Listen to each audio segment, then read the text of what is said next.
வலிமை. சிங்கமும் கழுதை புலியும் பசுவை பிடித்து வைத்திருந்தன. ஒரு நாள் சிங்கம் பசுவை கொன்றது. கழுதை புலி தன் குட்டியை சிங்கத்திடம் அனுப்பி தன் பங்கை கேட்டது. கழுதை புலியின் பங்காக பசுவின் குடலை மட்டும் கொடுத்து அனுப்பியது சிங்கம். கழுதை புலியோ, நீ ஏன் குடலை கொண்டு வந்தாய்? அரைவாசி பங்குதானே நமக்கு உரியது என்று கேட்டது. குட்டி கழுதை புலி சொல்லியது, நான் சின்ன பயல், பெரியவர்கள் கொடுப்பதைத்தான் கொண்டு வர முடியும்.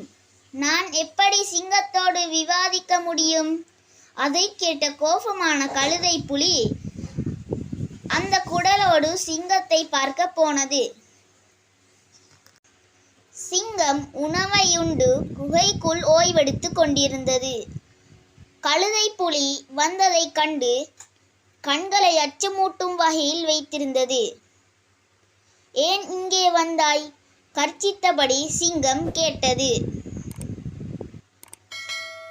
பசுவில் பாதி கேட்க வந்த கழுதை புலி தற்போது தன் எண்ணத்தை மாற்றிக்கொண்டு பேசியது.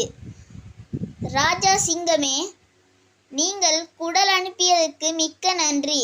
ஆனால் அதனை உங்களிடமே சேர்க்க முடிவு செய்து விட்டோம். குடலை சிங்கத்திடம் கொடுத்துவிட்டு திரும்பிய கழுதை புலியிடம் குட்டி கேட்டது, பசுவில் பாதி கேட்க போன நீங்கள் குடலையும் கொடுத்துவிட்டு வருகிறீர்களே? மகனே, சிங்கம் மிக கொடூரமாக இருந்தது. அதை கண்டு நடுங்கிவிட்டேன். எனவே எனது பங்கையும் கொடுத்துவிட்டு பாராட்டிவிட்டு வந்தேன். எல்லாம் நன்மைக்காக என்றது தாய் கழுதை புலி.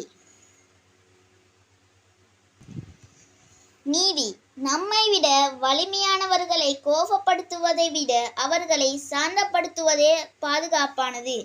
லைக் பண்ணுங்க, ஷேர் பண்ணுங்க, சப்ஸ்கிரைப் பண்ணுங்க, பக்கத்தில் இருக்கிற பெல் பட்டனை கிளிக் பண்ணுங்க.